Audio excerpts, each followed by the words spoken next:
Welcome to you all at home and to our audience here of more than 100 Portland voters. My name is Hassan Ali and I'll be your moderator for the night. The Associated Students of Portland Community College, along with our sponsors X-Ray FM and Portland Tenants United, are honored here to be here tonight at the Winningstad Theater. This is the first time before the May 17th primary where all candidates vying for the mayor's seat were given the opportunity to take the stage. In just under 2 weeks, voters here will decide who they think should be the next mayor of Portland. Questions of leadership, policy, and character will be asked here tonight. The debate has been broken up into two sections: education and housing, all topics which directly affect students and the community at large. Throughout the night, the audience will have the opportunity to ask questions for the candidates. The results will be posted at pcc.edu/debate. The rules of the debate are simple and have been agreed to by all the campaigns. There will be 45 seconds to answer the question, and if another candidate mentions you in an answer, that candidate will have 30 seconds to answer that question. There are sounds and time for the candidates to know when their time is up. Here to question the candidates this evening is fellow PCC student Alexander Krokus, morning host for X-Ray FM, Christine Alexander, and Portland Community College political science professor Douglas Byrd.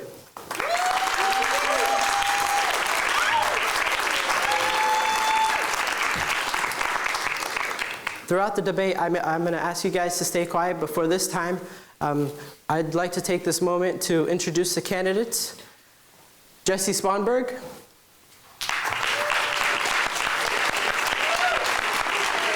David Schor. Jules Bailey. Sean Davis. Deborah Harris. Sara Ianarone. And Ditson.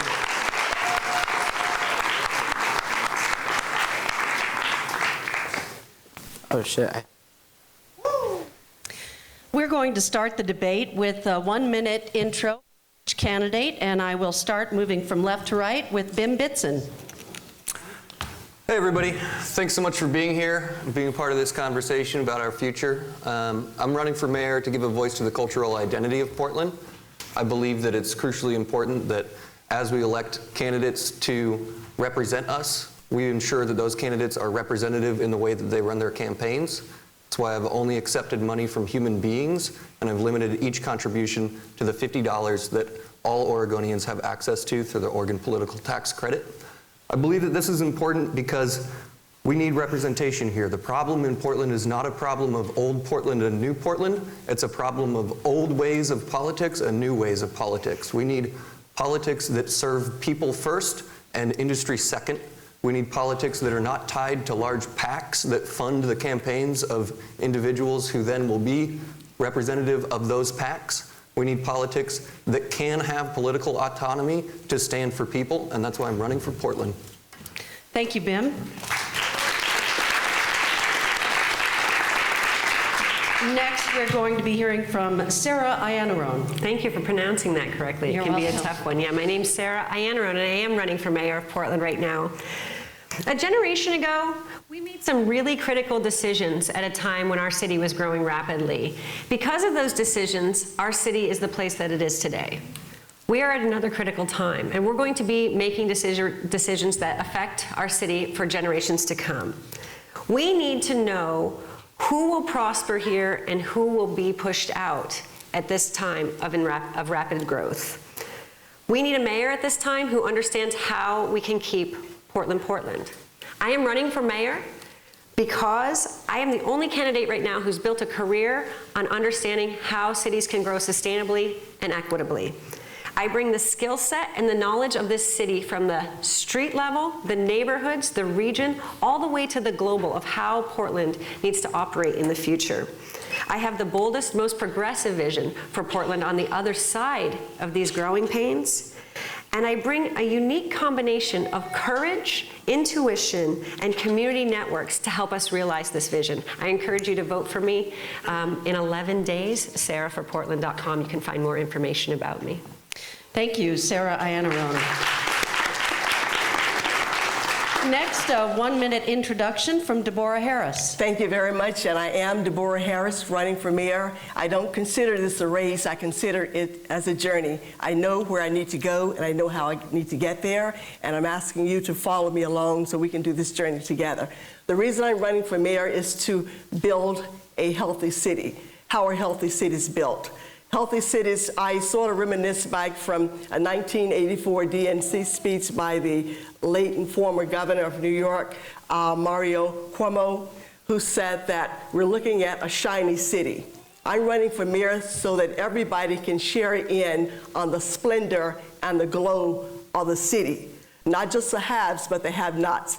Rather than having a tale of two cities, I'm running for mayor so that we can have a city where those who want to attend school, they have the financial backings to attend school, where parents who have holding on to dreams because their children were not able to attend school, they lost those dreams. I'm here running for mayor. Thank you, Deborah Harris. Thank you, Deborah. Next, we'll have 1 minute from Sean Davis. Yeah, I'm Sean Davis. I'm a combat veteran. I teach community college. I went to a community college, and I had some other stuff prepared, but what I want to say is thank you so much for being here. I mean, look at this. We're here. You guys packed the place. This is amazing. I tell my community college students all the time, it's us. You have the power right now. If that age group took over and started to vote and doing what they can, they would change the world. And I'm glad to see that we're here with kids in the audience trying to change the world, and I really appreciate that. Thank you. Thank you, Sean Davis. Next, Jules Bailey. Great.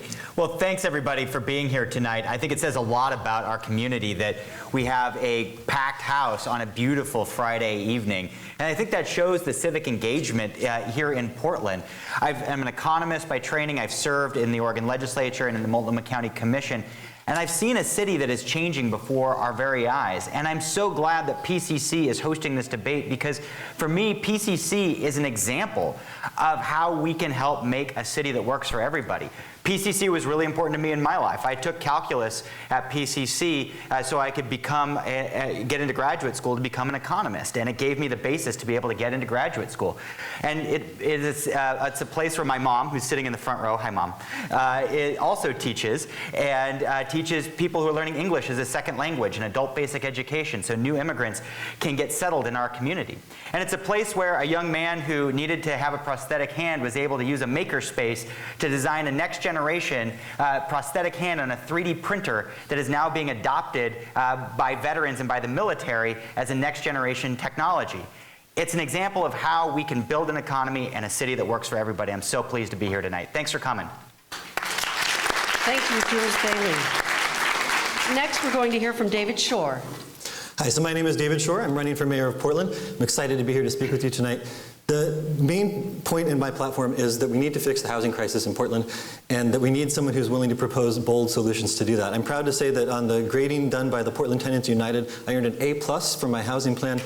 And I believe that that speaks to the importance of this issue and the importance of someone who understands the issue and has done the research to make sure that we have a plan that will actually work. We've been trying to solve these problems for a long time in Portland. For decades, we've been struggling with our housing difficulties. It's something that I want to make sure that we fix before this spurt of growth changes our city irrevocably.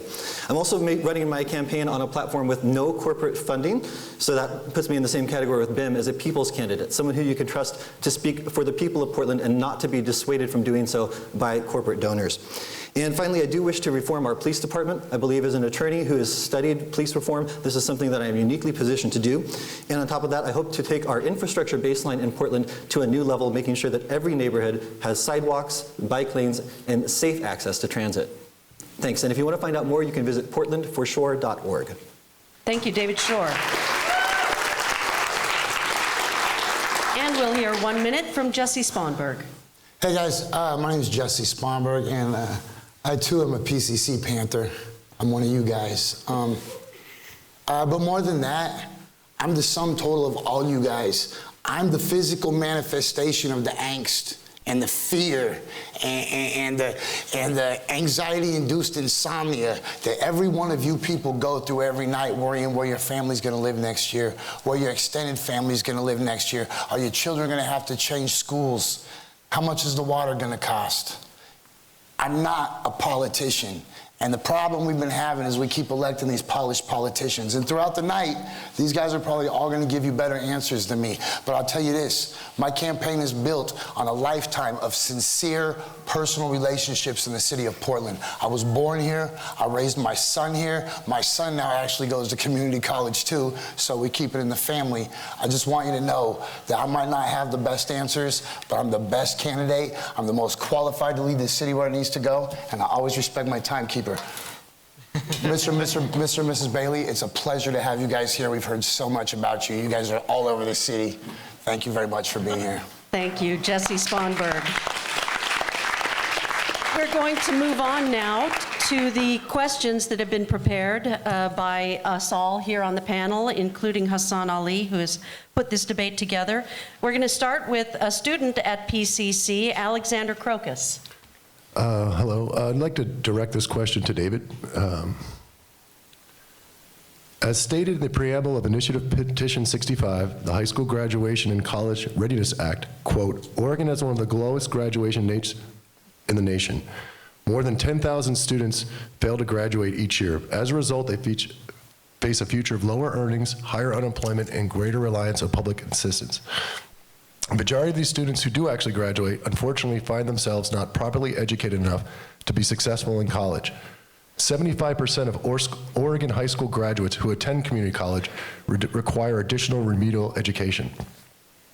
Roosevelt High School, which is located in what is considered the most economically depressed area of the city, had a graduation rate of only 62% in 2015, despite receiving millions of dollars of federal funding over the past 5 years. In rural and urban areas throughout the state of Oregon, middle-wage jobs have continuously diminished while low and high-wage jobs have increased significantly. According to the U.S. Bureau of Labor Statistics, 9 out of the top 10 occupations in the Portland metropolitan area had an average median annual wage of only $26,000 in 2012. The top occupation listed for the city of Portland was a retail salesperson. The second occupation deals with food preparation services, including fast food, and the third top local profession was a cashier. As mayor of Portland, how would you increase our graduation rates here in Portland and assist this highly volatile generation of our society, our future leaders, in obtaining the proper education to succeed and obtaining a profession that actually produces a livable wage? So that's a mouthful. That's a large question. So let me step back and say that there are a lot of different things that we're going to need to do in order to solve these problems. So there are a number of different things that are impacting graduation rates. One of the big things is instability in housing, which is one of the most important parts of my platform. But we also have problems in terms of students being able to get to school. We have problems in places outside the Portland School District within Portland where we don't have a youth pass program, where students aren't able to actually get to class because they don't have access to transit. They aren't able to get to after-school activities and enrichment activities, which are some of the things that actually help students stay in school. I know for me, when I was in high school, one of the things that kept me motivated and kept me engaged was music. And for students to have access to those types of opportunities, we need to have a robust transportation system that lets them have access after hours to be able to get to those types of things. So youth pass is an important part of that. With the housing piece, it's about displacement. It's about stability. Students perform better when they're able to stay in the same school and they're able to go through their entire education without having it disrupted by being moved. With the rates that we've been seeing in terms of the increase in housing costs in Portland, there's no way for a lot of students to do that. They're simply not able to stay in the district because of the increases in rent. Particularly for students that are renters, this is a major problem. I could go on, but I see the timekeeper's cut me off. I guess I've been designated as the timekeeper. Go ahead, Alex. You had some follow-ups, I'm sure. Let me see. I'll direct this one to Jules Bailey. The proposed Oregon corporate tax initiative would only affect corporations with annual incomes that exceed $25 million. Oregon is tied for the nation's lowest amount of actual business taxes paid, according to a recent study conducted by the accounting firm Ernst & Young for the Council on State Taxation. Do you support this proposed Oregon corporate tax initiative? Why or why not? Heck yes. And in fact, I got kicked in the teeth by the Oregonian for doing so, but I support the Better Oregon campaign. I've endorsed it from the beginning, and I believe that our corporate taxes in Oregon are too low. I was a champion for Measure 66 and 67 so that we could have more dollars in the economy. And I remember during the campaign, the headlines were screaming that if we passed 66 and 67, that all the millionaires would get up and leave and we wouldn't actually raise the money that we thought we were going to raise. Well, guess what? We have more millionaires in Multnomah County than we had before 66 and 67 passed. And it brought in more revenue than we thought it was going to. Listen, education is the fundamental basis of economic development. We know this. We know that having good schools from K-12, community college, and higher ed is how we grow our economy. And I've been unafraid to say my support for IP28. We also need to ensure that as we do that, we're spending the dollars in a way that do things like help us support free community college, career and technical education, and the kinds of things I fought for in the legislature. Okay, so we're on the topic of education. How do we fix Portland schools? And how do we fix the fact that even though we've got money going to some of these schools, we're looking at graduation rates in one of our schools, 62%, which I think we would all agree is unacceptable. Tim, how would you fix the education problem in Portland? Well, a big part of it is what David spoke to with housing. Stability and completing neighborhoods will have a huge impact on families' ability to be a support structure for those students. So I think that we need to look at where we're allocating those resources. I think that it's pretty clear that East Portland has not gotten the attention that it deserves, and I think we should start there. We have a lot of data that shows us that schools are struggling there, and a lot of data that neighborhoods are struggling to have the resources for families to have a stable place and not be able to drive 5 miles to buy eggs and not have to walk down the side of a street that has no sidewalk. I think those things and our infrastructure approach actually do have a huge impact on students' ability to succeed in school. So I would start with the infrastructure and the basic services that are not being allocated to neighborhoods that traditionally have not had a voice in City Hall. That's a big part of how I'm running my campaign, and that's how I can make that promise. Okay, Sarah Ianarone? Yeah, how much time do I have? I'm sorry.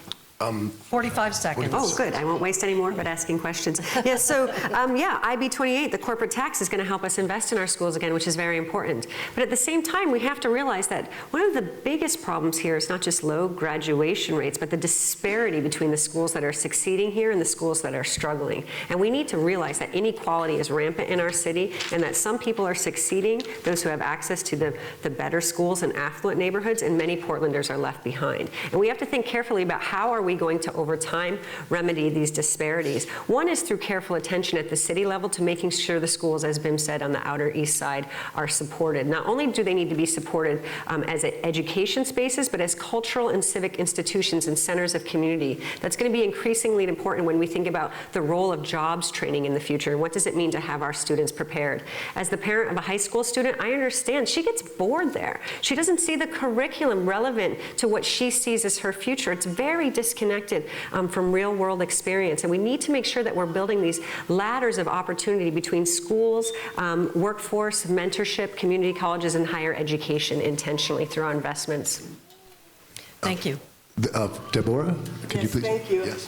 Do accept my apology, but I'm going to go straight to the point and answer the question, how we're going to take care of this situation. Well, first of all, several years ago, there were organizations that worked with children who were having difficulties in school. There were programs. They would go there. It would be within the community, so people tend to feel comfortable when they are in an environment that they are accustomed to. People work with the youth, and they had programs for them. They took them to places to find jobs. Those organizations were phased out. That had a large impact on it. Also, citizen involvement. It's great to have a lot going on in the schools, but we need to get involved in the homes. When the child goes to school, when the parents are at home, if they're trying to determine how I'm going to put food on my children's plates, how am I going to have a roof over our head, they really are not focusing on, okay, is Johnny going to finish school? So we need to get more involved. We also need to assess the instructors that we're hiring in the schools. Are we putting in place caring individuals who are going to focus on these needs? And when we see children who are really struggling, don't just dismiss them and put them into a class where a lot of others having the same issues. Let's focus on those issues, make it outline who these people are, who these children are who are struggling. Go into the communities and people who have, like ourselves, I worked with mentor children before. Thank you. Thank you. Thank you. Thank you. Okay, so I want to change. You can also direct that, but something a little bit more specific, which is near to my heart, which is civic education and learning about what you all are doing today, which is frankly courageous, being on the stage and willing to ask questions. I can say specifically as a PCC professor teaching political science, even though we have the regular struggles of students, really in terms of civics and knowing about governments, and forget about, I'm talking about federal, let alone state. There's a really lack of education. There's a real problem here, and it's not a priority for schools right now. They're cutting classes, so-called social studies classes. They're cutting these resources, and students are graduating and being citizens, and importantly for all of you, voters with very low levels of information. So I'll direct this to Jessie first. How are we going to fix the lack of civic education in Portland schools, considering that we still have the other problems? So, first of all, since I didn't get to answer that other question, education is intersectional. You know what I'm saying? And let me put this right. High school in Portland is child prison. You know what I'm saying? Right now, our education system undervalues teachers, overvalues superintendents, and basically just prepares our children, especially our children of color, to enter the prison system. It's called the pipeline to prison. I'm sure you're all very familiar with that term. It's very serious. It's a white supremacist curriculum that is created to disempower the individual. They don't teach you to change the oil of your car. They don't teach you how to balance a checkbook. But every year you're going to learn about the stupid Boston Tea Party. So really what you need to do, and here's an important thing, is I understand the jurisdictional limitations of the mayor versus the Portland Public School Board. So as the mayor, what I would do is I would dedicate a large percentage of my resources to programs like the Sun School, which provide extracurricular things that create a safety parameter where people are checking in. What if you treated high school like community college? Why does a kid have to wait until he's 19 and has to pay a whole bunch of money to learn about freaking sociology? To learn about black history, to learn about Spanish, Mexican history. Thank you, Jessie. Okay. Don't have a time off with me, buddy. We both got one. No. We both got one. Yes. Thank you. So we're talking, it's very important, of course. What do you guys think about, every word has an ocean of meaning on its back. What do you guys think in your head when you hear the word politician, right? We've done that to ourselves, and that's why nobody wants to actually be. I'm sorry, Jules. I like Jules. I promise, I do. But that's why people don't want to do it. I'm not. And when I went to go run for mayor, they don't say, all right, you need to have this poli-sci class. You need to study this. You need to study that. The first thing that they tell you is you need to start a bank account, and that's it. And we need to change that in the schools.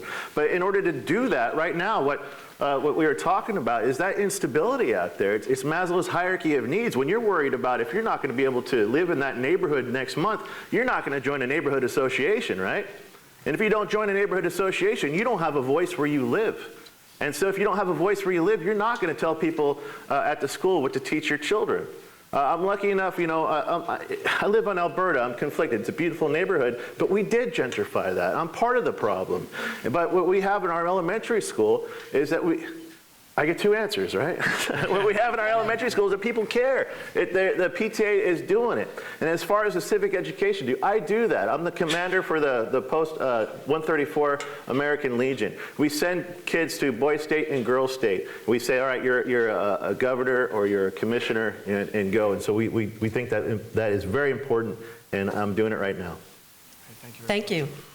Okay, Can I answer that question yes, before go you move ahead. on? Just because I'm at Portland State and it's very important to me. Yes.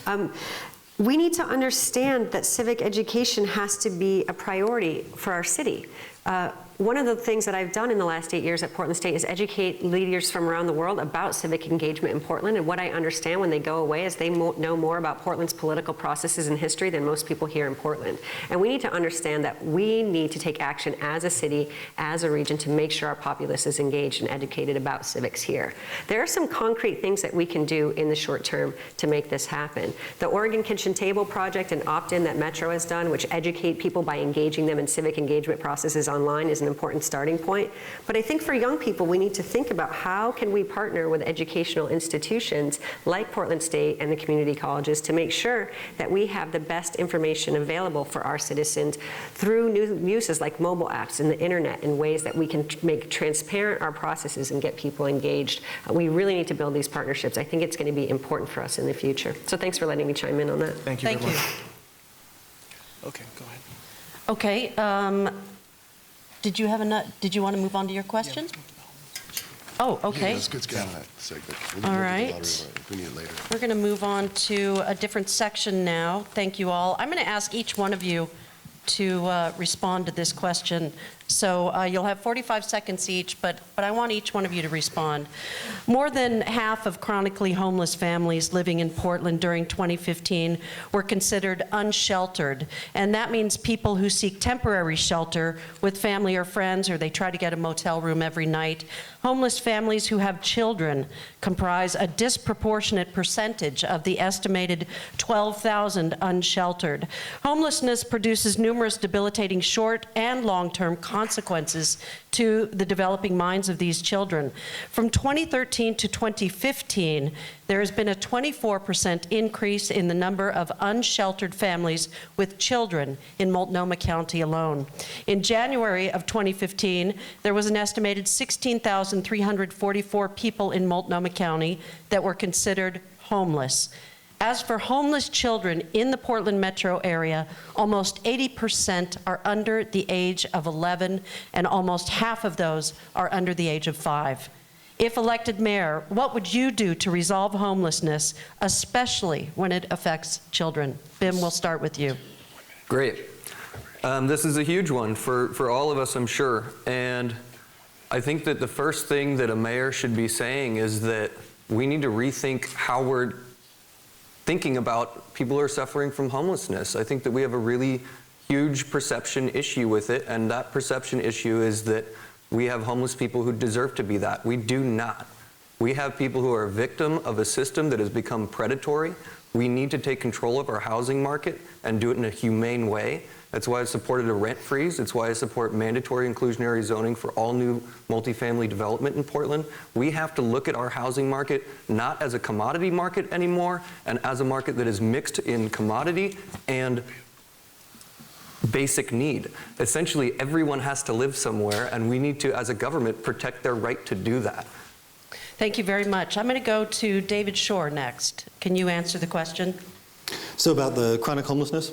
Yeah, and its effects on children. We're here with Portland Community College. Our focus is education, and it's hard enough to be a grown-up and be homeless. How do you expect to help children who are homeless, and what do you plan to do to resolve it? Well, the first thing is to decriminalize homelessness in our community. I think that's the very first step we have to take. These children are homeless by no fault of their own, and presently, in a lot of cases, if people are sleeping without shelter, they're actually being treated as if they are criminal, that they are actually being removed from wherever they're sleeping. So that's something that we need to make sure we're not doing in our city, because that's an acute problem. But for folks that are like sleeping on couches, that are in the unsheltered but not actually sleeping out on the street, we need to recognize that this is an emergency. We've declared an emergency in our city. And I think we need to recognize that this emergency is not something that happened for any cause other than human-made. It's a man-made disaster. And I think on that basis, we can actually ask the county to push forward onto rent control, to use the power that we currently have under state law to see if we can do something to stop the bleeding. Because right now, if we don't do something immediately, we're going to continue to see this problem getting bigger and growing. You know, even with the programs that we have in place right now, you said it's grown 24% just in the last couple of years. That's unacceptable. And it's something that we can take care of, but we have to use the tools that we have. Thank you. Let's go next to Jules. Well, you asked specifically about kids who are on the street, and here's what we know. 40% of kids who are homeless, give or take, self-identify as LGBTQ. Part of what we have to do is identify who's on the street and why. What are they fleeing from? And are they in a society that's discriminating against them? That's why I've helped fund SMIRC, the Sexual Minority Youth Resource Center, to make sure that we have a safe place for LGBTQ youth. It's why I helped pass in the legislature, and I'm now implementing through Multnomah County, the Healthy Teen Relationship Act, so we can build into schools curriculum that talks to kids starting early on about healthy relationships and teaching kids about gender issues and LGBTQ inclusiveness so that kids feel included in the conversation. And we also have to ensure that we're addressing violence, the foster care system, and reforming DHS at the same time. There's no silver bullet. But fundamentally, these kids are vulnerable. And that's why one of my top priorities in the last Multnomah County budget cycle was to finally open a 365-day, 24-hour-a-day family shelter so that we have a place that's no turn away for families with kids who are on the street. Thank you. Next, I want to go to Sarah Ianarone. How would you resolve homelessness, especially when it affects children? Well, we have to think about the fact that our current shelter system isn't particularly accommodating to families, so we have to actually stop putting money into these very expensive top-down solutions like we are focused on and look at more community-based solutions. First of all, we have schools. Why do the kids who don't have homes, the youth, I'm sorry, Multnomah Youth Commission reminded me they're youth, not children and kids. Why youth can't stay. I mean, we have to look at all of our resources as a society, churches, schools, every available resource to make sure that people are sheltered. That said, there are things that we can do as a community for a fraction of the cost of the institutional models that we're looking at. I am personally engaged in helping women right now who've been displaced out of tent communities get into temporary mobile shelters and tiny homes on public land so that they can actually get themselves in from out of doors and have a stable home where they can sleep at night, lock the door, and be free from the sexual assault and abuses that they're experiencing at the same rates as LGBTQ youth. We need to make sure that our most vulnerable are protected and that they are in secure areas and that they have a place to go. We cannot leave them out of doors, so we cannot wait. We have to use community-based solutions that are temporary and safe immediately. Thank you. Next, I'm going to go to Sean Davis. Yeah, we have to keep our families together, you know. A lot of the temporary housing units we have, they'll take the father and say, you have to go over there, and then you take the mom and the child and you go there. I mean, the families need to stay together first off. The temporary housing that we're building right now needs to be for families, for children, because and their families. Right now, the Sears Armory is going to be closing. That was one of our emergency solutions was, hey, this is an empty building, let's get people in there. We're doing it, but it was only set for 6 months, and that's about ready to go away unless we extend it. We have to do that more. Yeah, we're at a state of emergency, but I think that instead of waiting around for the county and the state to do it, Oregon will follow Portland. We can do it. Do it. And then have them say, you know what, you can't do that. Like, what is wrong with housing people? Let's do that first. There's a lot of county and city land that we can use. I've been exploring putting together a conversation with the community to use Wapato. I know it was a low security prison, but it also has medical, dental, alcohol, and drug addiction resources out there. And it needs to be redone. It needs to be peer-driven community, but it can be done. We can do that. Thank you very much. Next, I'd like to hear from Deborah Harris. Focusing on your question, I think you were referring to the statistics regarding children 11 years old and 5 years old and under living out there. I work in an area that helps to enhance the livability of Oregonians. And one thing that I would do is, first of all, try to educate the city of Portland. Oftentimes, we see the city, we see the shininess of the city, and so many of us don't realize that there's another side. There's a tale of two cities. So we need to educate the city that there's a different side, because possibly they don't see what's going on like we recognize what's going on. And then for the homeless children who are out there with their parents, usually they would link with the Department of Human Services. So as mayor, I would make sure that we have met with the Department of Human Services, and once we have several of these names of people who are out there, let's find out, what does your record say, Human Services? Why are these children out there? Why are these parents out there? Because there's a reason why they're not getting any support. Well, we want to find out the reason they're not getting any support from the Department of Human Services, and if not, then we may need to put a little more funding there. Thank you. Thank you. And Jessie Sponberg, how would you resolve homelessness, especially when it comes to children? So this is something I'm uniquely able to talk on. I've spent the last decade feeding homeless children. I helped invent programs like Free Hot Soup that do direct action to feed families on the streets. I spent last night in an encampment that was in some bushes hidden along the Springwater corridor. And you know what's crazy is the resiliency of humanity that just wants to live. So first thing we need to do is leave those people the hell alone. Like David said, we need to stop criminalizing them. We need to be facilitating them. There are people who are out here on the streets, the only crime is trying not to die. But we have this failed city policy. But what I really want to talk about, and this is the reason you'll never catch me on a KATU debate, is because the problem here is the banks. Okay? Everybody wants to go, oh, we need bigger shelters, we need more shelters, we need special shelters. Screw a shelter. The only reason that you have a shelter is so you don't get eaten by lions in the middle of the night. And by that yardstick, we're doing great, right? Truth is, nobody's ever gonna get a job out of a shelter.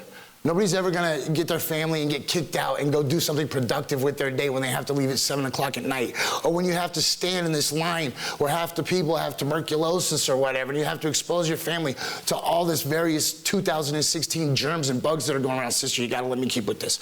So everybody wants to build more stuff looking at the bottom. Gotta keep it fair, too. Huh? I gotta keep it fair. Oh, I know. I got a clock in my head. I know how long you've given everybody You're else. 30 No, seconds you had a over, minute actually. 30 30 seconds. All right, so You got an extra 30 seconds already. perfect, 30 seconds. Okay, so the No, strategic you already is all got wrong. it, Jessie. There's 700 vacant houses that are bank owned in Portland, Oregon. Those are homes, long-term family homes, where people could be living. If somebody cared about attacking the banks instead of building more shelters, like Jules wants to do, where when you look at the list, everybody's pulling $100,000 a year to work on these committees. Thank you very Come on, much, Portland. Jesse. So Thank you very much. That directly We're leads moving us on. to two. We're going to Thank you, move to Jesse. section 2, which is housing, and Christine will. So this one is talking about city planning. We're going to start with, is that? Yes. Yeah. Okay. So Portland has a comprehensive plan for development. It's called the Comprehensive Plan. The housing goal in the plan is, and this is a quote from the plan, enhance Portland's vitality as a community at the center of the region's housing market by providing housing of different types, tenure, density, sizes, costs, and locations that accommodate the needs, preferences, and financial capabilities of current and future households, end quote. According to the Oregonian, since 2010, the average rent in Portland has jumped 41%. That the average now is $1,242 a month. In fact, the average rent jumped by 14% in February alone. This increase is largely due to Portland's low vacancies and high demand for rentals in the market. So one other quote from the comprehensive plan is, balanced communities strive for livable mixed-income neighborhoods. Livable mixed-income neighborhoods throughout Portland that collectively reflect the diversity of housing types, tenures, rental and ownership, and income levels of the region. So the plan is full of striving and encouragements for housing diversity and affordability. I want to go again down the line and give you each 45 seconds to say, how would you make that happen? I know it's a big question, but it's what's on everyone's mind. So I'm going to start with, I'm going in order of how you were asked. So I'm going to start from the bottom of the list this time with Sean Davis. Oh, good. All right. So yeah, the Oregon Comprehensive Plan, I'm so happy that you brought it up. I try to bring it up every time. That's our plan about how we see Portland in 20 years. And how we're seeing Portland in 20 years is we're letting so you have the Metro Core, then you have the corridors and the city centers, and then you have the rest of Portland. Right now, our plan is to put 50% of our resources in developing and our focus into redeveloping the Metro Core, and then put 30% in the city centers, in the corridors, and then another 20% for the rest of Portland. I want to switch it. I want it to go back the other way. Right now, what we're doing is we're letting desirability drive development instead of having development drive the desirability. Because half of Portland, we're talking about complete neighborhoods, half of Portland do not live in complete neighborhoods. And you know which half, right? It's out here. If we can start completing the neighborhoods on the outside of Portland and spreading that desirability out, then we wouldn't have these huge rent spikes because people would actually want to live out in 82nd or in North Portland or in far southeast because they're great places. Bud Clark said it. The true treasure of Portland is in the livability of our neighborhoods, but we forgot that. And we went for the short buck instead of the long-term goal. And so I want to change that around. I want to put 50% in the outside of Portland, 30%, and then only 20% in the middle. Why redevelop something that's already developed? I want to do a follow-up on that because you mentioned East Portland and how should we be thinking about displacement? Because that's really what's happening when you talk about the city core. I'm glad that you asked that too, because we have to put rent stabilization in first. But the state won't let us do that. We just passed inclusionary zoning, that's part of it. And as far as letting it happen, let's make it happen. Because if we don't do that, that's so important, because if we don't do that, all we're doing is kicking people further out. We have to have that in place before we actually start making those neighborhoods good, because same thing will happen to what's already happened in the metro core and in the city centers and the corridors, and they're all leaving. Okay, thank you, Sean Davis. Let's see, I'm going to ask Jules Bailey, tell me, how are you going to make this comprehensive plan work in Portland? It's one of the most important things the next mayor is going to have to do, is to implement the comprehensive plan and to do the kinds of nuts and bolts that are going to provide for more kinds of housing that it calls for. And I've called for having more kinds of duplexes, triplexes, courtyard apartments that are smaller, that are included in our neighborhoods. We need to enact inclusionary zoning now that we have the ability to do it. I suspect it'll get done before I'm mayor, but if not, I will make sure that it gets done so that new developments are devoted 20% to affordability. We also need more housing at the 0 to 30% of median family income level, and I support a bond to do that the Welcome Home Coalition is putting forward. But fundamentally, we also have to make sure that we're protecting people who are in housing right now. I support what the City Club of Portland put forward in their recommendations around protecting renters and seeking from the legislature a change in the law to allow us to debate rent stabilization measures. And I believe that we need to ensure that we're also integrating transportation into the conversation, because we are seeing rent spikes in East Portland. We are seeing rent spikes around the city. And part of that is it's additionally challenging when people have to drive long distances to get where they need to go. We need to make sure that we're integrating housing, land use, and transportation into an affordability strategy in Portland. Thank you. I did want to ask Sarah Ianarone this question as well. How would you deal with the comprehensive plan? Yeah, I just finished my tenure serving as a technical advisor actually on the steering committee for the mixed-use zones and town centers on the comprehensive plan update, where we did look at how are we going to accommodate growth in the city and where will it go. And Jules is exactly right. We actually need to think about affordability as an ecosystem of housing, good wage jobs, and transportation. That said, we do not have a good citywide strategy nor a region-wide strategy for housing supply. We do not know how much supply we need at every level of the income spectrum, and therefore we cannot determine how much public investment we're going to need at each level. We need to think carefully about how much are we as a city going to invest in public housing, that lowest end of the income spectrum where we're keeping people from tipping into houselessness.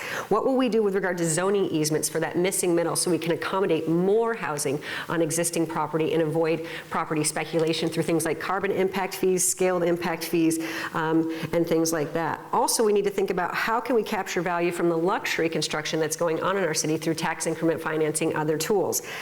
Most importantly, in the short term, we need a tourniquet so people are not bleeding out in our city. I've called for an immediate rent freeze temporarily for us to let our market stabilize while more supply comes online, as well as a temporary moratorium on no-cause evictions, which I think is going to be increasingly important while our market stabilizes to actually start realizing those goals in the comprehensive plan over the next 20 years. Okay.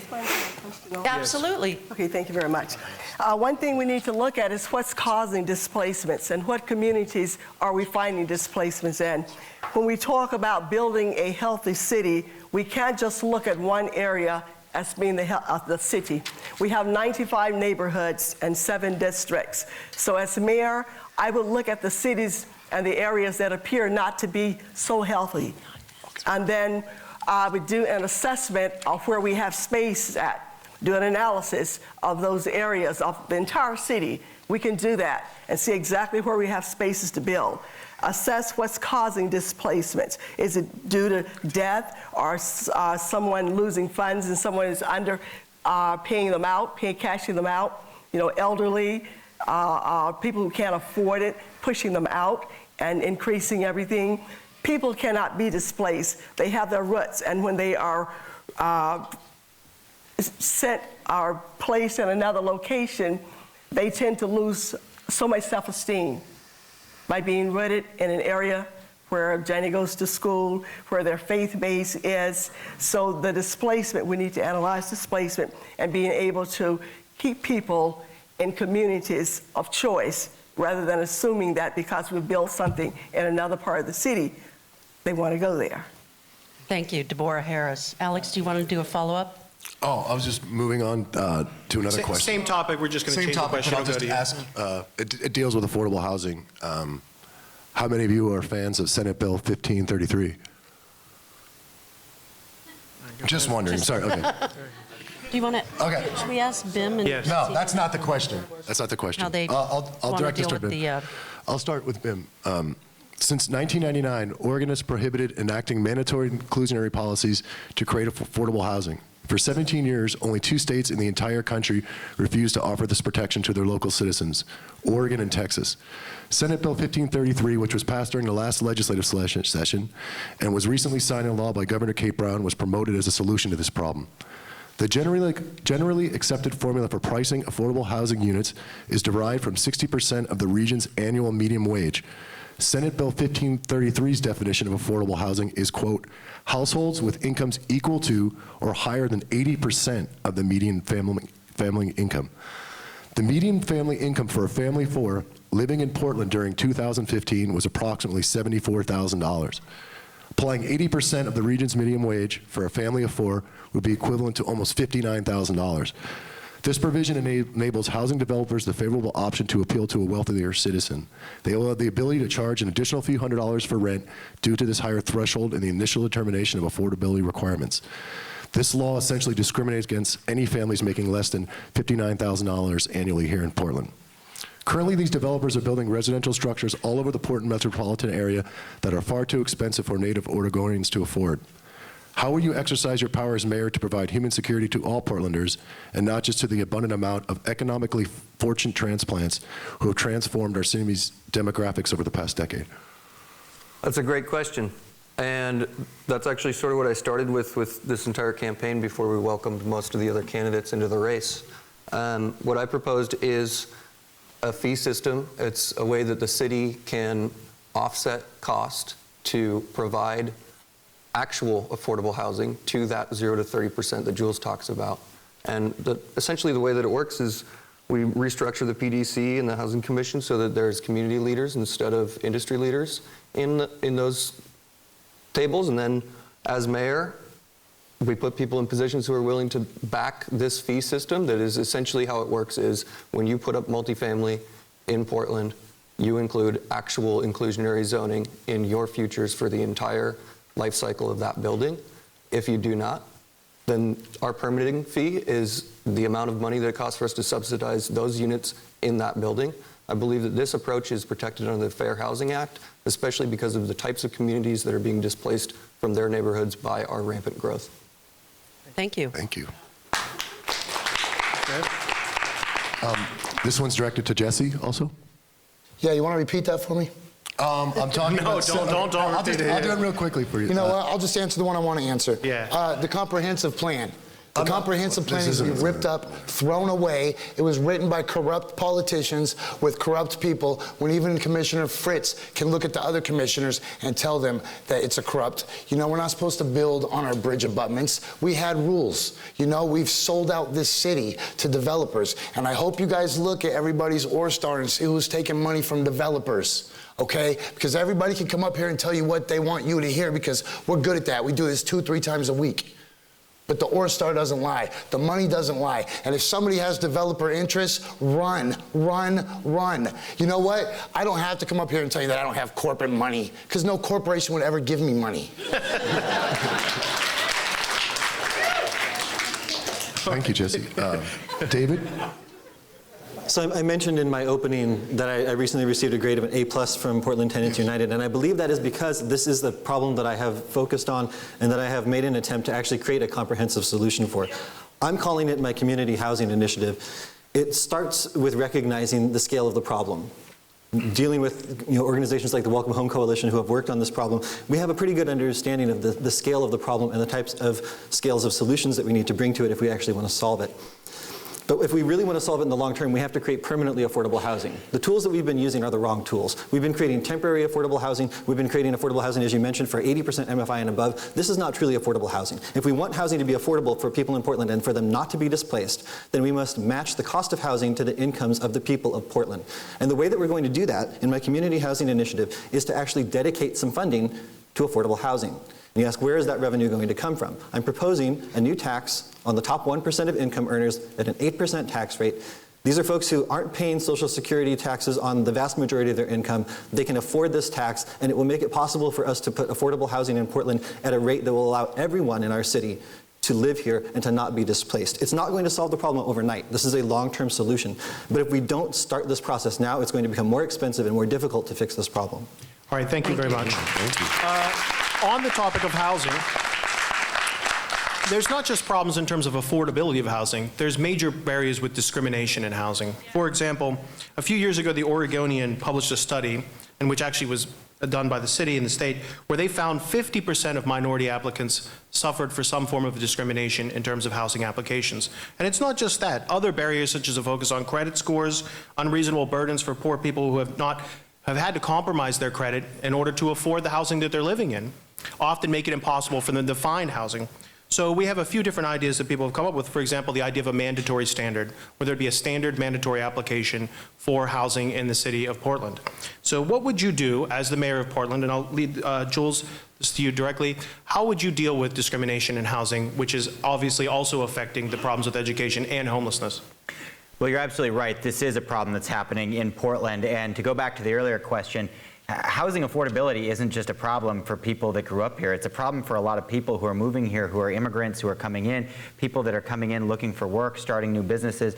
And for a lot of folks, as we become a more diverse community, housing discrimination is a real issue. And in fact, we're seeing it right now when people are submitting letters with photos attached to them to get rent, and to get an apartment, and it feeds into this implicit bias that can happen at the housing level. And so there's a couple of things. One, we have a number of laws on the books already about this, both federal and local laws. We need better enforcement. We need better tools for when people violate those laws. And I believe that it's important that we look at things like having a registry or a licensing system for folks who are landlords who can then have that yanked if there's an issue there, and a training as well that goes along with it. But part of it is we also do need new systems in place. I think it's an interesting idea to have a standard application for housing. That could be something that could help with that problem. We also need to look at other policies that ensure that we have that training capacity. But fundamentally, we have to enforce the laws on the books. We have to have a mechanism to do it, and we have to ensure that this is a city where people aren't discriminated against. Thank you. Deborah, how would you deal with discrimination in housing in Portland? Well, first of all, since this has been an ongoing problem year after year, and we have some of the same people in place, and we have some of the same plans, the way I would deal with it, first of all, it appears that we need to change leadership. We need to change people who are in those positions, because when you are acknowledging and when you see you have the same issue all the time, and people are saying, I applied for this, I discriminated, showing you pictures and everything, and it's going under the desk, it appears that we got the wrong people in place. So first of all, what I would do was I would sort of analyze who I have running these positions in charge. I don't care how long they've been there. If they're not doing the right thing, then they need to get out. Then we'll put someone else in who is going to be fair, who has a heart for the people, who's going to do the right thing, who's going to create equity, inclusion, and be fair about everybody. And when we see these issues, they're not going to pretend close the eyes because I don't see them, because I don't want to lose my job, or someone has rubbed their back, I'm their favorite, and I may lose my job if I do the right thing. So what I would do would analyze who we have, and if these issues are going, we talk about it. You don't just put them out. Why aren't these things taking place? And then, if that's when it comes to the point, remove it. When you have a problem, this is a problem. We've been dealing with things and accepting it. There's a word, and I'm going to quit. I know my time is over. Yeah. There's a word that's called fatalism. Fatalism means that's just the way it is. But it doesn't have to be the way it is if we change traditions and change habits. Thank you very much. Now, Thank you. To Sean, this is not just a question of the fact, I mean, as is pointed out by Jules, we already have the laws on the books against this. Federally, this is illegal. So is this a question of just enforcement, which is obviously a question of money in part, and perhaps also capability and willingness, but also is it a question of, do we need new rules to deal with this? It's a question of priorities. Right now, our housing bureau, our Portland Housing Bureau, whose number one job is to keep people in their houses, number two is to help renters, number three is to encourage housing ownership. They only get 2.6% of the budget. That's 2.6% of the budget. I mean, if this is our biggest, if we all agree this is our biggest problem, how come we're not putting more money into it? Within the Housing Bureau, they have a team called the Housing Access and Retention Team, and they do just what we're talking about. And it's not whether it's the laws, they're just not getting the resources to do this. And if we can actually say, yes, this is a priority in all of us, and it has to come from you, and not just, people running for mayor. We have to get pissed off about this. We have to say, you know what, this is our #1 problem. We need to put more of a priority on it, and we can do it together, because that's what Portland is about. Thank you very much. Sarah, how would you deal with discrimination in Portland's housing system? Well, first of all, we need to talk about the fact that Portland's just discriminatory writ large in everything. It's not just housing, it's education, it's policing, it's income inequality, it's educational attainment. And this is not just a problem that's happening in Portland. We look at cities around the country right now, and federal disinvestment in the social safety net is something that is challenging city leaders around our country and around the globe. I know this from talking with them. We are not alone in this, but we are going to continue to struggle if we accept this as the status quo. They are asking us to do more with less every day. And one of the things that they're asking us to do is work with our private sector, to work with the developers, to work with the corporations at the same time as they're gouging our communities. You look at our state treasurer right now, and we can talk about him because he's not here, but he was invited.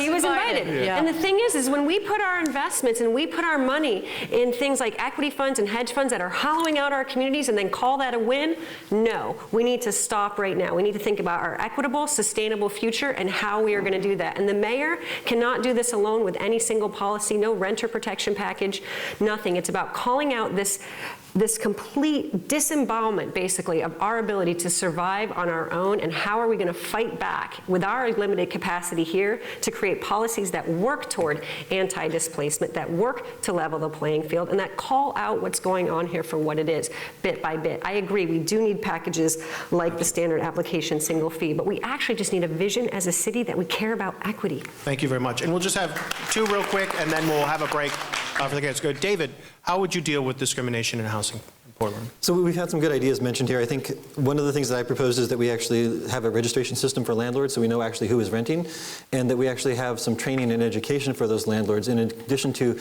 an Office of Tenant Affairs to make sure that tenants understand their rights. I've also proposed that we have just cause eviction standards here, and I think in order to implement that you would need to have some education for both landlords and for tenants to make sure that they understand that. And I also support the standard unified application to make sure that we aren't asking questions that are going to lead to the types of information that are used for discrimination. If we limit the amount of information that is included on applications, we can make it much more difficult for people who intend to discriminate to do so. And I think that with the combination of all of those different programs, we can actually eliminate or at least greatly reduce the impact of discrimination on housing availability. Thank you very much. Okay, Jessie, finish this off. How would you deal with, before we go to a break, and we'll be coming back, so don't you already run know away. my answer is going to be, get the corrupt politicians the heck out of office, get the landlord lobbyist money out of there, get the home developer money out of there, quit messing up our tree codes. I mean, all of these problems all can be solved by a change of culture, man. You know, if you're taking money from John DiLorenzo's people, you know, you're not helping this city. And save me my 15 seconds for my next answer. I'm keeping a little time right here. Okay, let me write this down. I am not the timekeeper. Okay. We've been overextending everybody. Thank you. Okay, we'll be taking a quick break. We'll be coming back at 8:15, and we'll have some audience questions and questions submitted online. Thank you. Thank you all. Alexander Krokus will be asking our first question for the 3rd section. This question was adapted from a student question. A growing number of residents in the St. John's community wish for the ODA to limit their aerial biopesticide spraying campaigns to specific areas where actual moths have been discovered, and to exclude all residential zones. Out of the over 8,600 acres the ODA has been recently spraying, only 2 of those acres actually contain actual moth discoveries. The bacteria BTK has been proven to affect digestive systems and possesses the ability to penetrate all the internal organs, and has also been scientifically documented to impede the reproductive system, specifically pertaining to human life. There are also compositional elements in question relating to this biopesticide, which encompass a significant portion of the spray. 87.35% of the ingredients have not been disclosed or revealed to the public or to any governmental regulatory agency. As mayor, would you allow for these aerial biopesticide campaigns to be conducted on human populations? Why or why not? We'll start with Bim. No.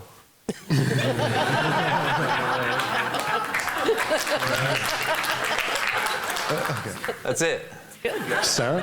I like that. Yeah, no, actually 2 Saturdays ago, I spent the day inside when they were spraying. I don't like that idea. And in fact, what we need to be thinking about is more sustainable solutions to all sorts of management, pest management, integrated plant management. We need to think even about our tree canopy and the health. We're not using the sustainability solutions that we need at the municipal level that a lot of our private homeowners and residents are actually using in their own yards. There's a lot of ways to manage pests without chemicals, frankly. Thank you. Deborah? Well, no, and I'm just going to give you this real quickly. I was born, raised on a farm, and we had, we raised beans, cotton, all these things. So every year, there was a crop duster that would come and spray the fields. So, you know, not realizing years ago the effect that these certain things can have on us. Well, I'm sure they did then, but in this day, no, it's time for change. Thank you. Sean? Yeah, I don't think you're going to get a yes to that question, honestly. But we can talk about... Jessie. You can come right after me. What I'm saying is we can talk about the air quality, right? And a lot of people want to talk about the air quality. I'm not a big fan of starting new bureaus. I mean, we do have a Bureau of Environmental Services. They concentrate on water and brownfields, and that's awesome. But we can add a responsibility to them. But I think it goes down to the communities. I mean, I can say no as the mayor, but it should go to the communities. They're the ones that should have a say in what they want in their communities. Okay. Are you guys going to say yes or no? Yes. I'm extremely concerned about a lot of the chemicals that we're using, and in fact, in the legislature, I was chair of the Energy and Environment Committee. I helped pass bills that restricted the use of neonics, the kinds of pesticides that have effects on bees and our pollinator population. I also helped pass the ban on deca-PBDE, which is a carcinogenic flame retardant. We have to get ahead of this and have better toxics regulation.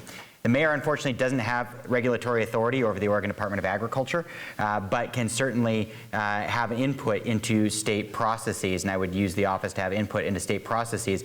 I do believe we need a regional air quality authority because I'm extremely concerned about the toxic cadmium and arsenic and hexavalent chromium that is in our air and on our vegetable gardens, and I don't think that the DEQ will be able to regulate to the standard that we uphold as a community, and so I've called for a regional air quality authority. So no, I would not support the indiscriminate spraying of BTK, and I also support a local regional air quality authority in order to make sure that we have local control over the pollution that is dispersed into our community. I think in terms of the BTK particularly, we need to make sure that we're moving towards more natural and labor-based management of pests instead of these types of chemical things, particularly the aerial spraying of chemicals. It's really a totally ineffective way. It's a hugely wasteful way of actually trying to deal with pest problems. So I'd like to see us do more focused and specific actions where it's needed and try to reduce this type of toxin being spread at all over our community. Thank you. Okay, Jessie. Okay, so hear me out. I do support the spraying. If you ever see what those gypsy moths do to a tree canopy, it's worse than Vic Rimmers or Renaissance Homes could ever do. Could we dump some BTK on Vic Rimmers, please? There was only 4 moths found on those 8,600 acres, only 4 total. So they spread, and when you're trying to contain something like that, just like a fire, like Sean would know, you can't just deal with the immediate trees that are on fire. You have to build a tree line so that you can contain it. But where I think the city really failed is they didn't get the message out in a good enough manner. Now, the risk to infants and to the elderly and people with immunodeficiencies, that's big, right? So then we could take steps by the city to get those people out of St. John. So they give them a free pass to Oaks Park or something for the day, get the spraying done, kill the moss, save our tree canopy, spray some on Vic Rimmers. But the funny thing is, look, nobody cared. The ironic thing is this is St. John's we're talking about. Okay, nobody gave a crap when there was black people living there by the shipyards and the coal mines, or the coal processing plants and all the pollution that affected the communities of color for all these years. Now that the white people are getting it, now we need all these extra governmental programs and a regional air quality, more red tape, more bureaucracy. I think just shining the light on it is good, and I'm not knee-jerk to invent another agency. Thank you very much. You're welcome. So let's talk about a topic that has come up already tonight, which is financing of elections. Now, we all know there's a massive problem federally with funding elections. Now, presidential candidates are going to raise over $1 billion. They're going to spend way more time raising funds than they do anything else, even giving interviews or speeches and such. But in the city of Portland, we have a problem with this as well. And we had we actually did something. We actually had a program for 5 years from 2005 to 2010 where voters were actually supposed to be introducing a concept of full public funding of elections. Now, we know that that went on the ballot in 2010 and it was narrowly voted down. Now, there's talk about this perhaps coming back. There's a lot of discussion of this. So my question is, how would you deal with this problem? There's two ways you can do it: full public funding availability, or also some cities like New York City have had matching lower donations, say $50 donations. Maybe you could go up to 100 from individuals with a cap, obviously, put on them. Okay, and I'll start out with Vic. I support full public funding, and I support going farther. I think that it's completely insane that money plays such a large part in our political process. I think that we have to, as a major city, as a place that the nation and the world looks to and hopefully looks up to, we should stand up and say, no, not in Portland, and not in America. It's un-American what's happening. Thank you very much. Sarah? Well, Donald Trump, right? Let's talk about what's going on in our country right now and Citizens United, and the fact that we're about to have a racist xenophobe who's a leading candidate for president in our country right now. Campaign finance reform is long overdue. Locally, I agree.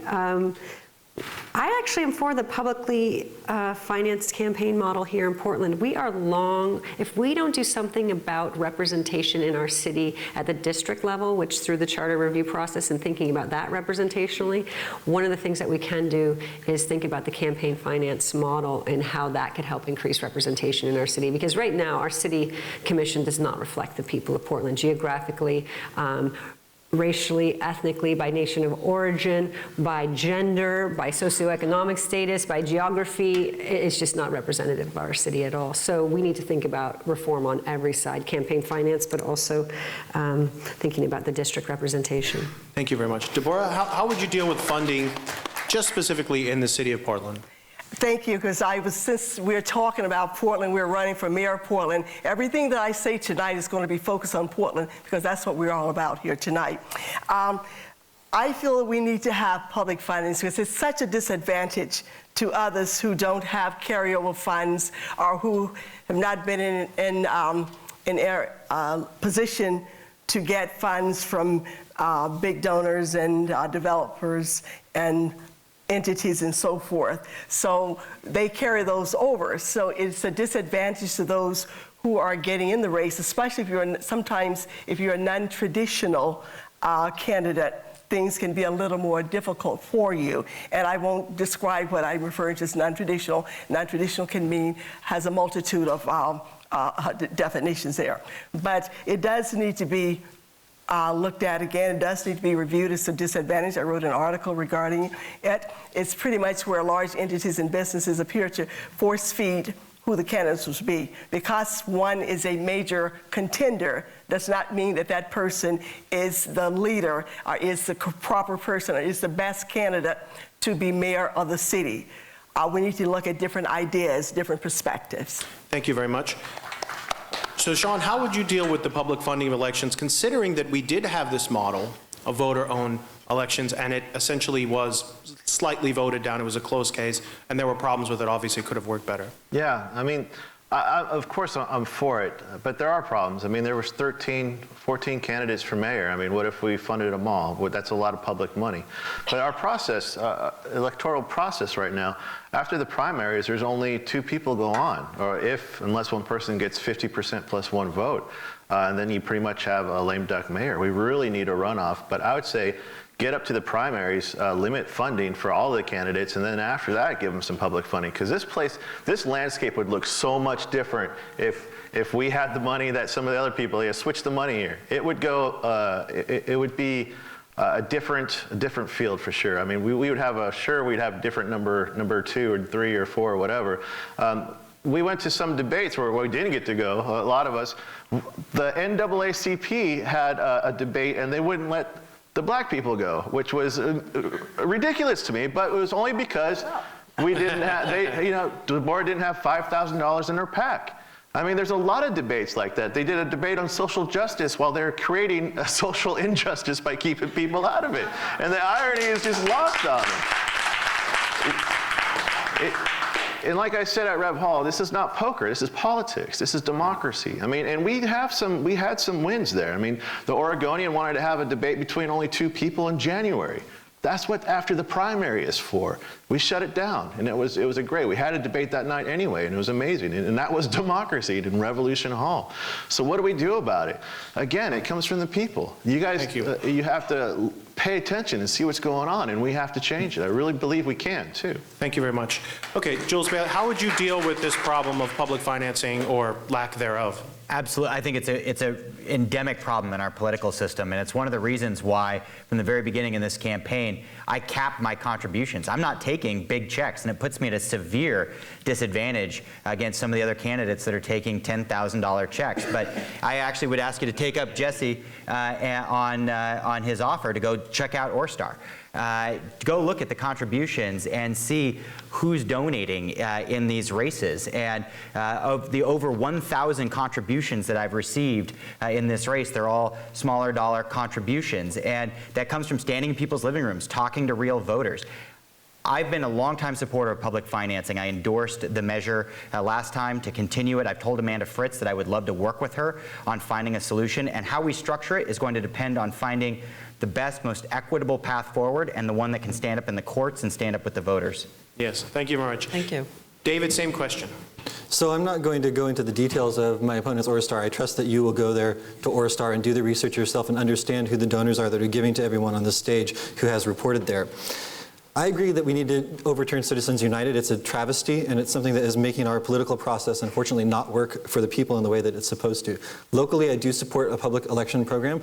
I believe that we need to look closely at the reasons that our last program was voted down by the voters and make sure that we solve the problems that were inherent in that program so that when we do it the next time, we don't run into the same sorts of problems, because we do need to have public finances of elections, but we need to have it in a way that the people trust that it's going to serve their interests, where it's not going to be a waste of funds. My campaign is funded with no corporate donations. It's funded by people. I make sure everyone who contributes to my campaign is a person, because I don't want to have corporations asking for my ear. I want to be able to listen to the people of Portland. And a big part of the problem that Sean raised about the forums throughout this race is one of the main reasons actually that I got involved early, and that I've actually worked closely with some of the other candidates here to make sure that we have this discussion. The fact that we're all standing here on this stage right now is a testament to the dedication of the people on this stage working to overcome a media that has been working very, very hard to make it impossible for you to get information on the rest of these candidates. The Oregonian worked very hard to try to make their campaign a 2-person debate. They ran 10 articles over the course of the winter break trying to reinforce that narrative. And it took a lot of work and a lot of hard work, not just by the people on the stage, but by the people in our community, by real Portlanders fighting to make sure that we could have this discussion, because we do not want to have only the choice of rich establishment politicians in our city in this day and age. We have seen what that does to our city. We have watched our city struggle through this for decades. The time is now for us to take a stand and elect a mayor for the people of Portland. Thank you very much.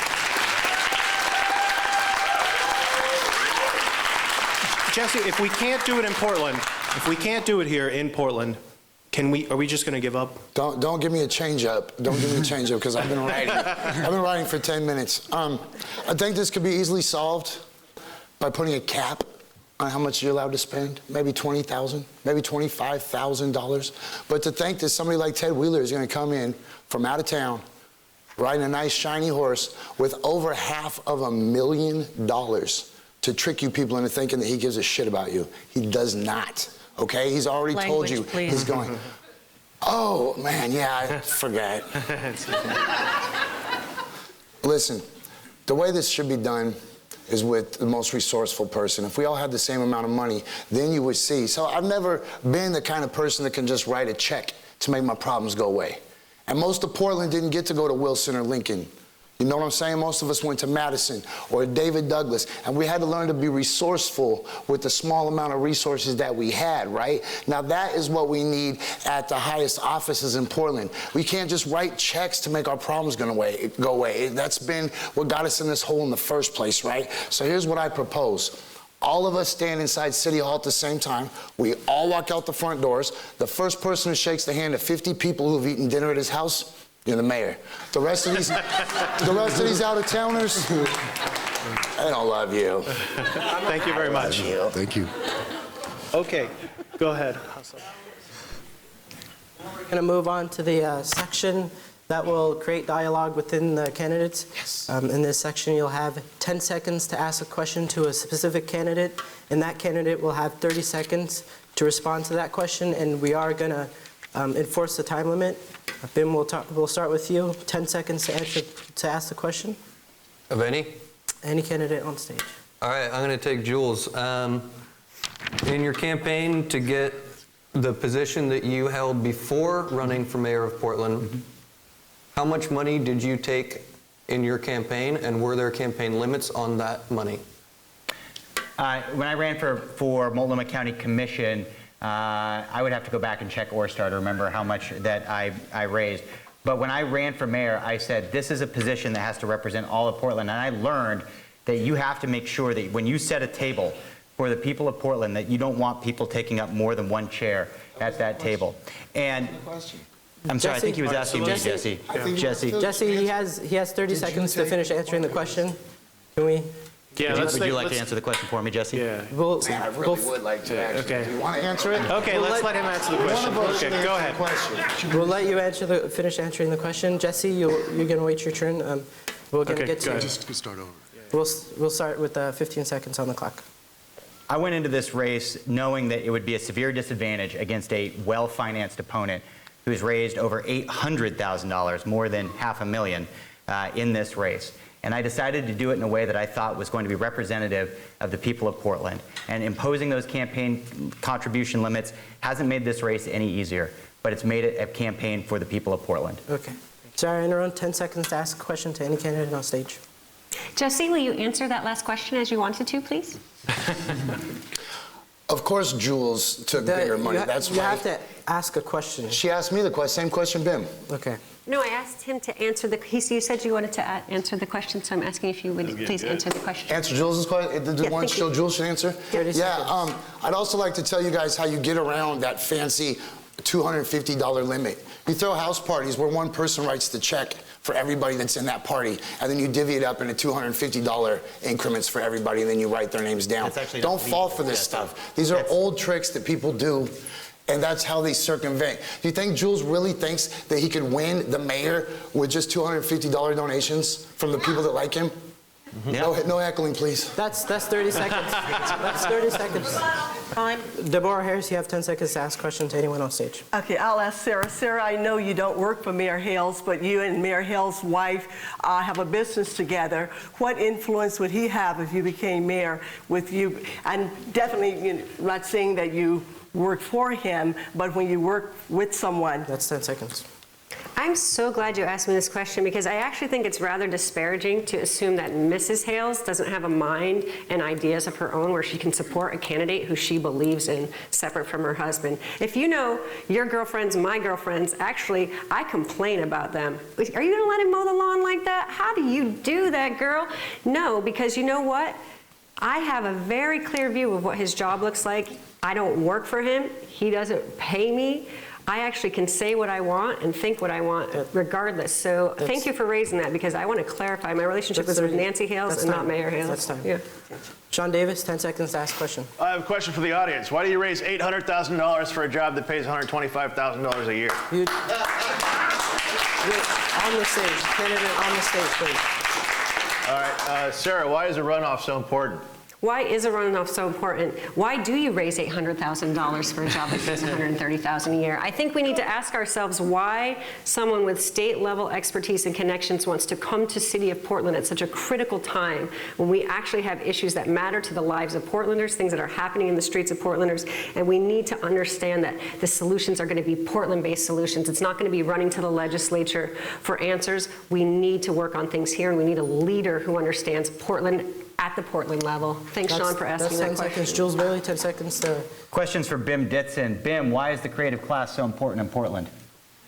The creative class in Portland, well, because economists have been measuring our biggest employer wrong for so long. We don't have biggest employment from Intel, we have it from small business owners that are Oregonians. And the creative class are the people that work for those people.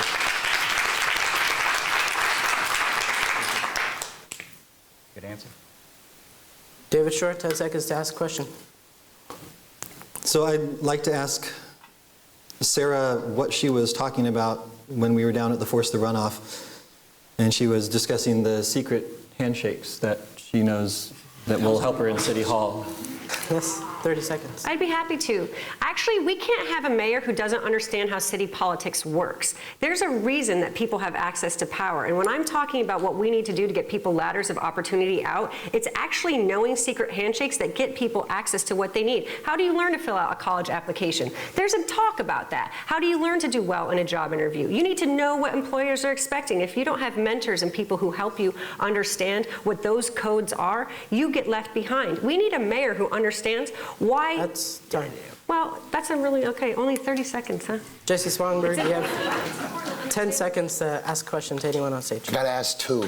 One, will you please forgive me, Miss Bailey, Mrs. Bailey, not just for tonight, but for all the grief I've given you. Your wonderful son throughout this whole campaign. 10-second question, please. Okay, Sarah, I'd actually like to turn my question and let Sarah finish, because that did really disturb me. And honestly, it seemed like you slipped up because you covered yourself really quickly after that. So I'd like to give you my time as a follow-up question. 30 seconds. I appreciate that.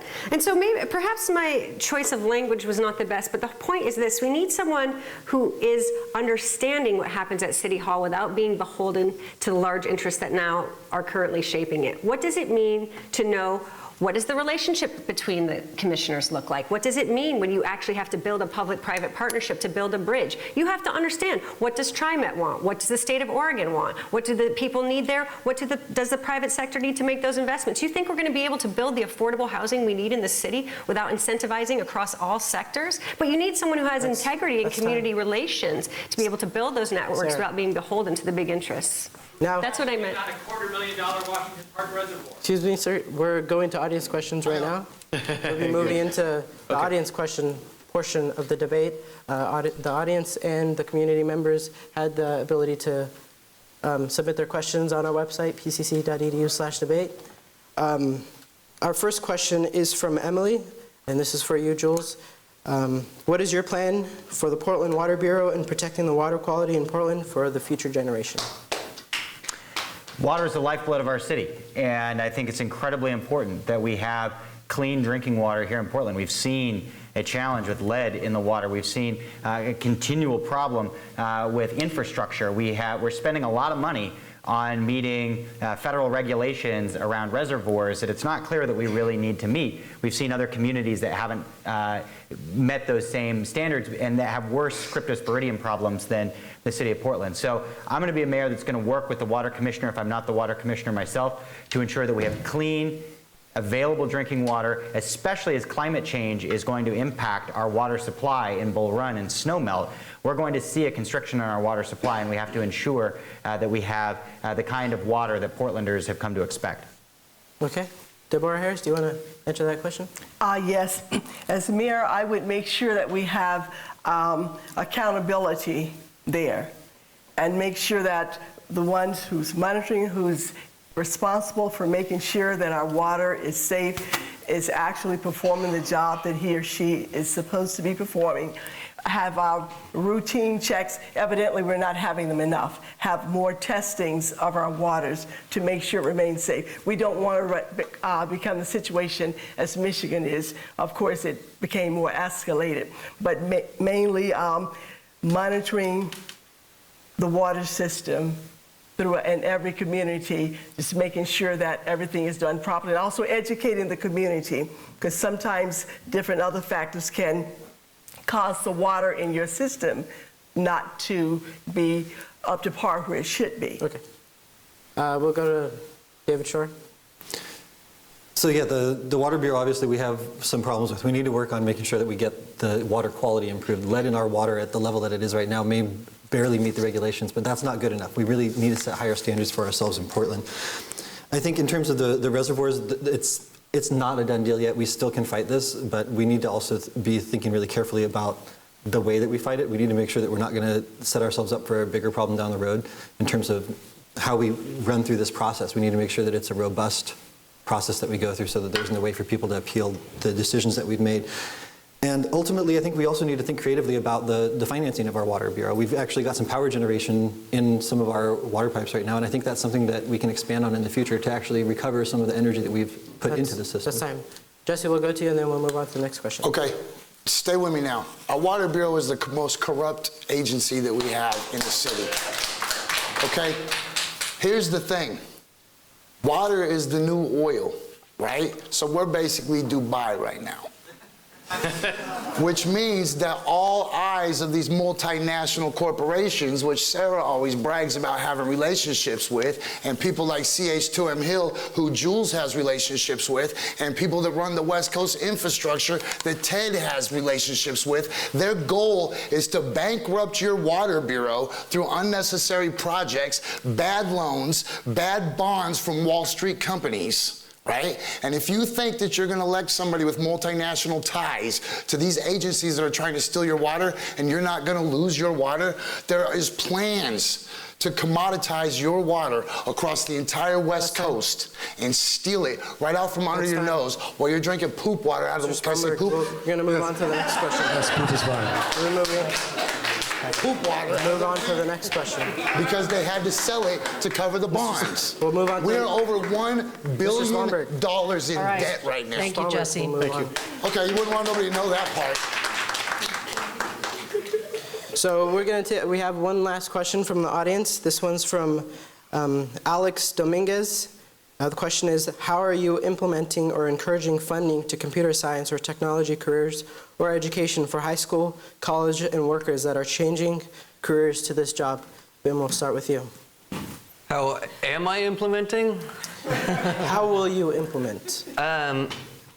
You know, let me take this opportunity to say that I don't have every single answer, and I think that's completely okay for a mayor to say. I believe in, educating to the end of having people able to function in the world we live in. So of course we need to bring technology into classrooms. Of course we need to pivot away from things that are slower and less efficient to things that are faster and more efficient. And of course I would support doing that, but I don't have a specific laid out plan, Sarah, how are you going to implement, if you were mayor, how would you implement or encourage funding to computer science programs and other high school programs in Portland?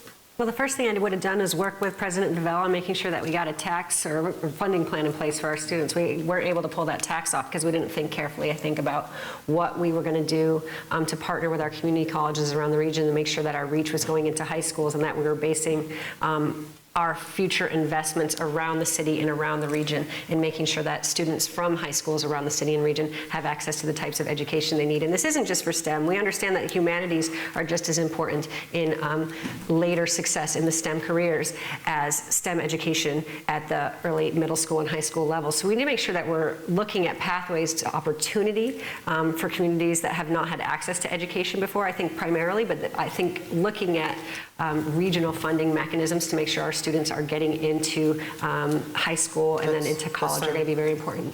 I know Sean Davis, you're a teacher. I want to give you the chance to answer this question. Sure. You're talking high school level, of course, right? Or elementary school. So right now, I mean, what goes to 75% of the funding for the schools comes from the state, is Department of Education. Our property taxes, measured 47 and 50, were created when Oregon was pretty anti-growth. So right now, our property taxes can only go up 3% a year. And while all the properties are going up, the taxes aren't going up. I say reassess at time of sale, get that money, and then we'd have to work with the Portland Public Schools in order to get it. Also, make sure that the tax, or the art taxes go into where it's supposed to be going. Right now, we have a tendency to redirect money.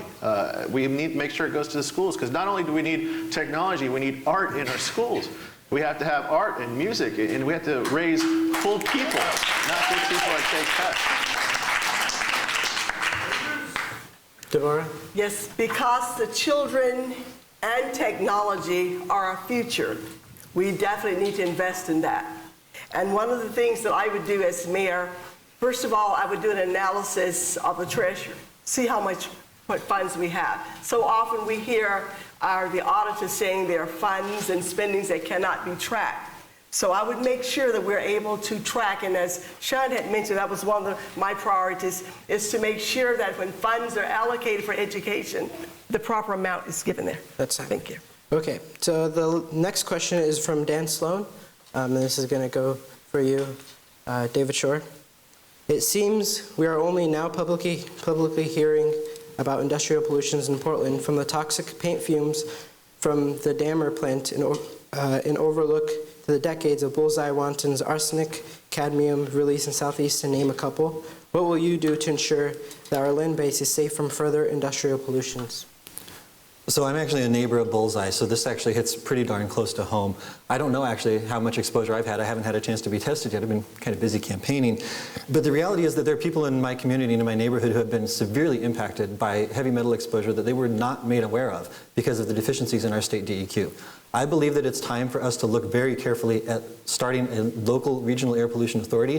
This has already been done down in Lane County very successfully. When I lived down there, when I was in school at University of Oregon, I got to see it in action, and I think it is a very effective way for the local government to have more control, to have a better idea of what's actually happening in our airshed. I'd like to see us partner with other regional governments to make sure that this is a comprehensive air pollution authority that covers the entire regional airshed and not just Portland. And ultimately, it's going to take that type of change, I believe, before we will actually see the decrease in pollution at the city level that we're looking for. Thank you. Jules Bailey, what will you do to ensure that our land base is safe from further industrial pollution? Well, I've also called for a regional air quality authority, but we need to do more than that as well. We have one of the dirtiest sources of pollution in our city is unregulated diesel exhaust that is extremely toxic and cancerous. And one of the primary sources of that is actually construction diesel equipment. It's not even diesel trucks that are on the road, although that's some of it. It's the equipment that we use in construction. And so when I was in the legislature, I put a provision in the funding that we gave to OHSU for its large expansion that required them to use clean diesel contracting. I promoted clean diesel contracting in Multnomah County, and I will make clean diesel contracting a priority for the city of Portland, because we need to ensure that we're not spending our taxpayer money on pumping some of the dirtiest, most toxic pollutants into the air. Okay. So this is gonna be the, we're gonna move on to the last question. We're running out of time. This is the last question I'm gonna ask before we go to conclusions, and it was sent in from Lucas. We'll start with you, Jessie Sponberg. If you were running for president and had to choose a VP from the stage, who would you pick? We'll move down the line. This question isn't hard for me at all. It isn't hard for me at all. Although I really wish you would ask me about trees or sex trafficking or about the nuclear power station up the river from us. That would have been great.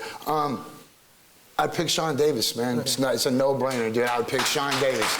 I have so much respect for this dude's work ethic, his common sense. We're going to move on just 10 seconds. David Schor. Man, you guys really... We're running out of time. Based on the number of times that he has agreed completely with me throughout the campaign, I would have to pick Ben Ditson as my VP. Jules? Well, there's a lot of really smart, really great people up here, so it's like, picking amongst friends. But I have to say that I admire the passion and the vision that Sara Ianarone has brought to the race. I'd pick her. Sean? Yeah, I'd have to go with the bromance. Jesse, he's a wild card, but if you point him in a direction, you can get it done. So, yeah, for sure. Deborah?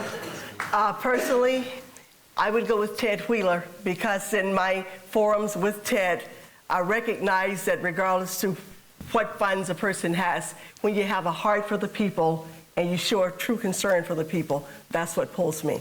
Sara? I was almost going to pick you, Deborah, till you said that. That's okay.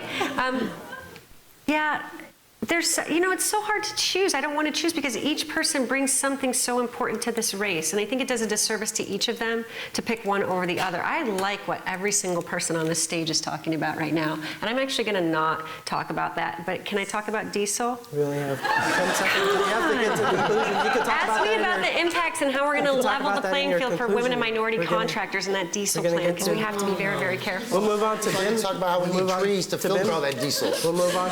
We'll move on to BIM. If you want to include it in your conclusion, It has exemptions for building. we have 1 minute affordable conclusions housing. if you want to put it in there, BIM. You should have just said. Yeah, David Schor, he stands for what I stand for. I think it's unfortunate that we agree so much because it's hard for us to differentiate each other.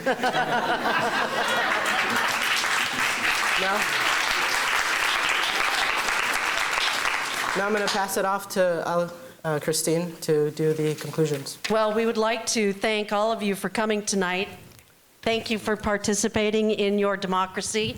And we'd like to thank each one of the candidates, Bim Ditson, Sarah Ianarone, Deborah Harris, Sean Davis, Jules Bailey, David Schor, and Jessie Sponberg. Let's give a hand to all the candidates for showing up.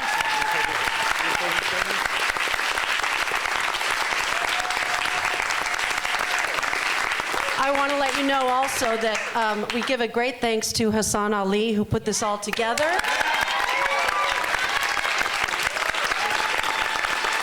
He did a great job organizing.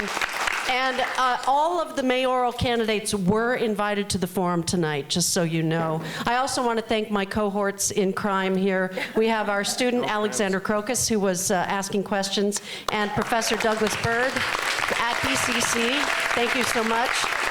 We'd like to thank the Associated Students of Portland Community College for putting this on, and thank all of you for coming out tonight. Do we have closing statements? Do we get closing statements? statements? Yeah, we have time. Yes, yeah, we can. Okay. We were waiting to see if we had enough time to do that, and I've been told by our director, Hassan, that we do have time. So we're going to give each mayoral candidate 1 minute to close. Go And ahead, start with Ben. no, he always gets put on the don't spot change by it up going now. first. No. Hey, Jessie, you've had plenty of time to control this debate. So Bim always gets picked on first. I'm going to give him some time to think about what he wants to say. So you can go first. Yeah. No, see, that's what I'm saying. By letting Bim go first every time, he gets to steal the good ideas, and then by the time he gets to me, all the good ideas are stolen. You're wasting your time, dude.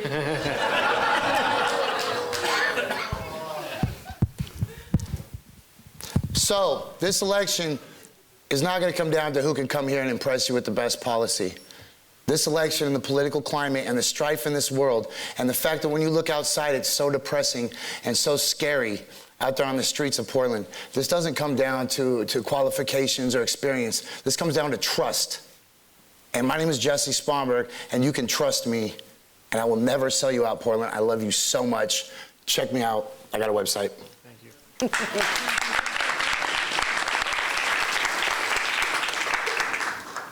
So as you know by now, I'm David Schor, and as you also know by now, my primary platform for this race is about solving our housing crisis. This is the biggest problem in our city. It's going to tear our city apart if we don't do something about it now.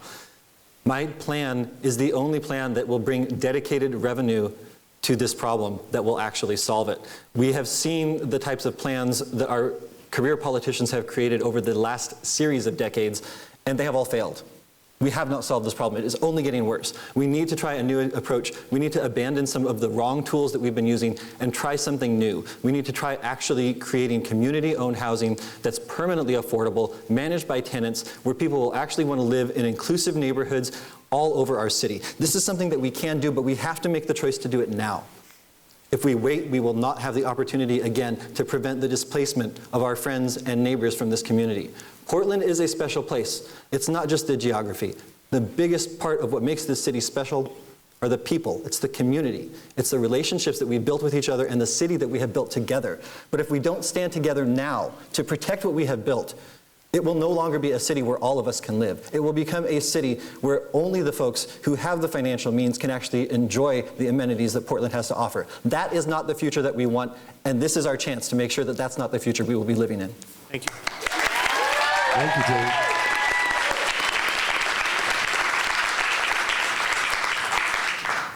I want to thank you all for coming out tonight. I want to thank the audience for the great questions and to the candidates up here for engaging in a really lively discussion that I think helps shine a light on the issues that this city is facing. The fact is, we're at a crisis. We're at a turning point. We're moving from what's historically been a big, small town that's affordable to a lot of families to a big global city It's not. Not more than 10 years ago, I rented an apartment on Division for $500 a month for a good apartment. That's not possible in this city anymore. Too many people are being forced out, and we have a city that's not working for everyone. You can look at my track record, you can look at what I've done, my experience. I'm not waiting until I'm mayor. I'm working on these issues right now. At the Multnomah County Commission, we've put hundreds of thousands of dollars, millions of dollars into opening new shelter beds, into investing in new housing, and to creating the kinds of mental health and addiction services that help get people off the street. We're creating new models for affordable housing that will help get it built faster and cheaper. And we're ensuring that the most vulnerable among us are not left out. I'm Jules Bailey. My website is julesbailey.com. I'd be honored to have your vote. Thank you so much.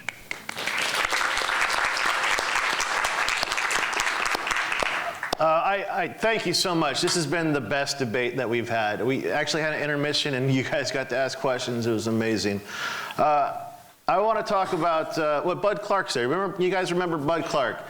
First thing I did when I was going to run for this, I asked him, hey, can I come talk to you? He came to me. He went to Post 134, and he signed up as a member because he was a Marine. And we spoke for a long time. He doesn't endorse, he's old. But what he said back before in 85, where he says the true treasure of Portland is in the livability of its neighborhoods. He also said if we hold on to 3 priorities, family, business, and community, Portland will remain to be the best place to live on earth. But we haven't held on to those priorities. We've traded our partnerships to people from out of state. What happened was we made this place so great that people want to have a part of it, and our leaders saw it as a commodity to sell instead of actually, hey, hold on to it, because we built it, and we built it for ourselves. We didn't build it for people coming out.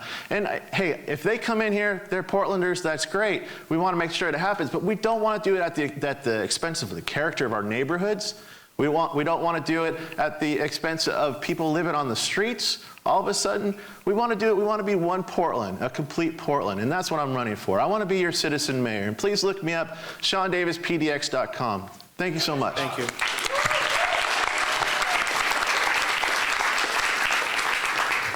I'll take those applause, too. First of all, I want to say that I'm honored and I'm grateful for the opportunity to be here tonight and to just bond with you and for you to listen to our perspectives. I am Deborah Harris, Harris, number 13 on the ballot, yes. And one of my focuses, my biggest focus, is to strengthen community involvement. And I desire to build a healthy city. Yes, we look and we see our city as the shining city on the hill, but as everybody view it. I want to make the city glow, and I want it to have the splendor so that the mom who doesn't have a roof over her head, the child who doesn't have anything to eat, the person who's on the street looking for a place to sleep night after night, for those who are displaced, those who have issues and they've gone to leadership and to government over and over again and nothing's been done about it. I want to give everybody the opportunity to see that shining city, because everybody doesn't see it.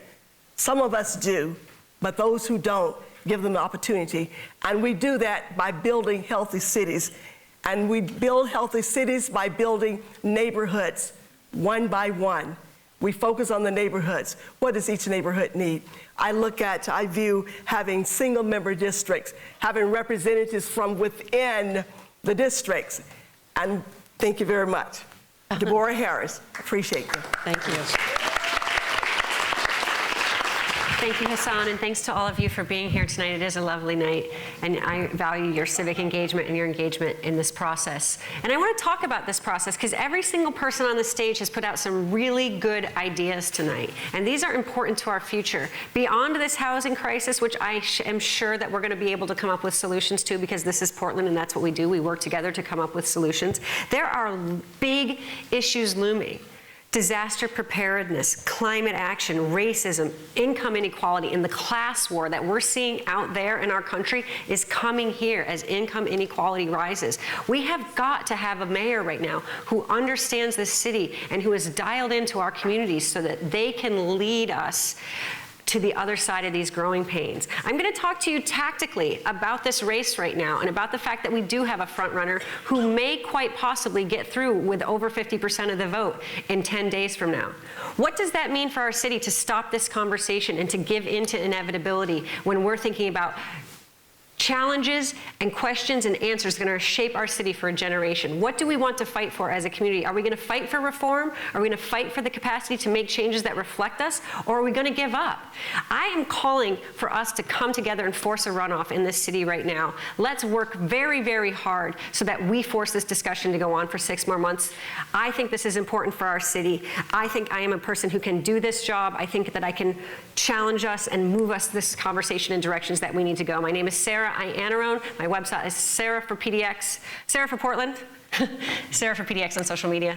And please look me up and find out how you can get involved to help me force the runoff so that we can have a conversation for 6 more months. Thank you very, very much.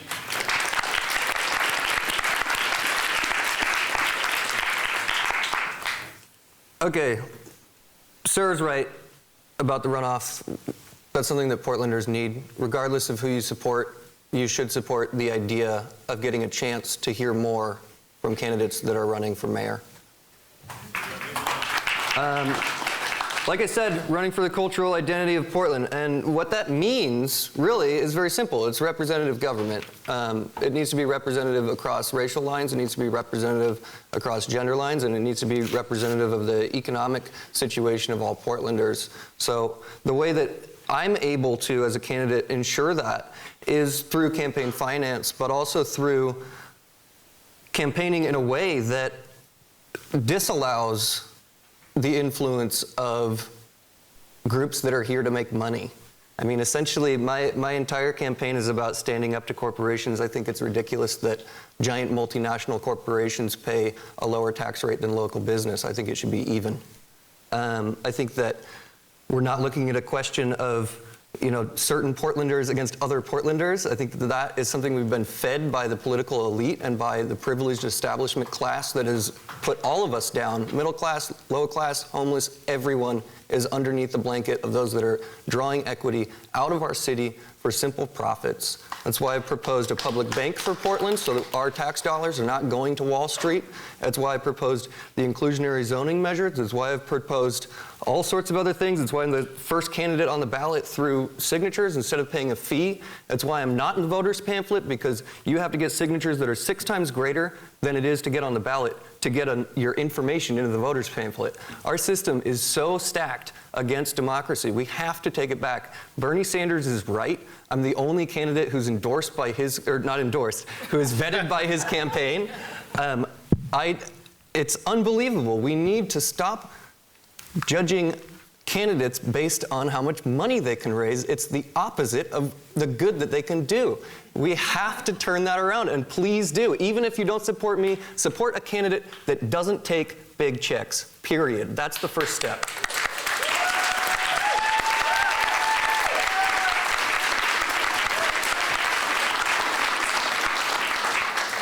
So I'd like to thank everyone again and let you know that this has been taped live. You can see it on PCCTV tomorrow if you'd like to take another look. And also be sure to tune in to X-Ray FM. That's xray.fm. You can get us on your dial at 107.1 and 91.1 as well. We have a great morning show that's all about Portland and the news and the topics that you want to know about. So please be sure to tune in weekdays 7 to 9 a.m. Thank you all for coming tonight.